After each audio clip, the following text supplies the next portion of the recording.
Благодарам, председателе, со оглед дека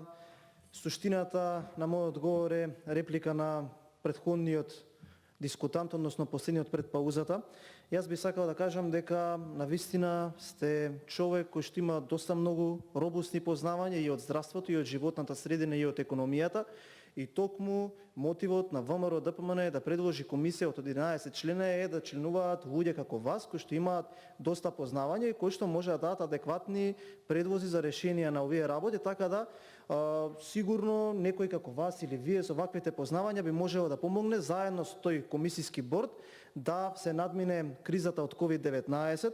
Имавте неколку реченици кои што ги спомнавте од ова ќе трае подолго и ако нема лек, и тоа е окей, али ние ќе треба да направиме се што можеме да не го пречекаме ова голораки, туку да најдеме начин и систем кој што ќе може ова поуспешно да го надминеме, со што е можно помалку заболени и со што е можно помалце жртви. И од аспект на тоа да не должам многу, сметам дека е добро и дека е суштински да имаме вакви дискусии, да ги соочиме аргументите на сите оние од фелат и оние кои што доаѓаат од народот.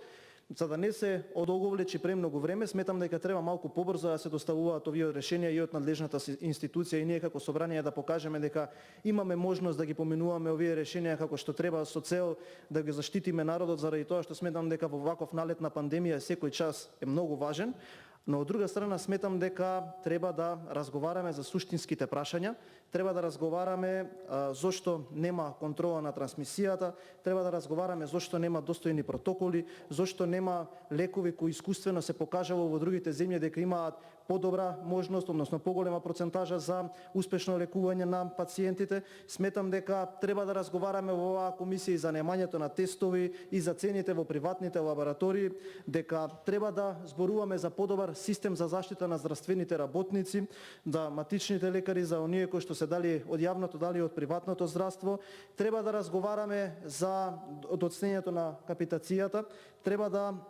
разговараме за низа други проекти, за низа други проблеми кои што ги мачат и пациентите и здравствените работници, а сметам дека токму оваа дискусија треба да биде почеста, барем еднаш неделно министерот да доаѓа тука, да се соочува со Комисијата за здравство на Собранието на Република Македонија, за да може апсолутно да се извлечат заклучоци кои што ќе им помогнат на граѓаните на Република Македонија. Од име на пратеничката група на ВМРО ДПМН, јас би кажал дека ние ќе гласаме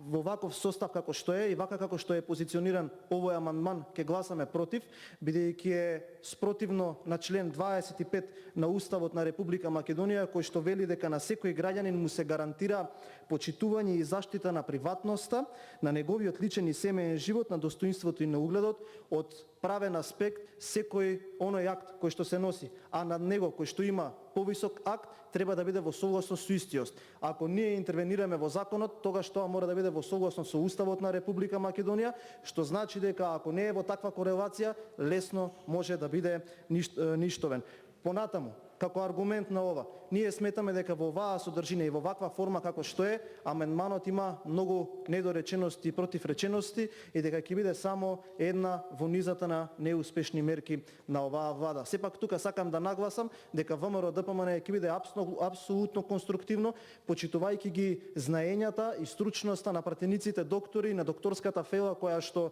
помага од аспект на предложување на други аргументи или на други предлози и ќе направи се што е во наша можност за да можеме што е можно поуспешно да го заштитиме нашето население, нашите здравствени работници и да го подобриме функционирањето на здравствените капацитети во Република Македонија. Благодарам.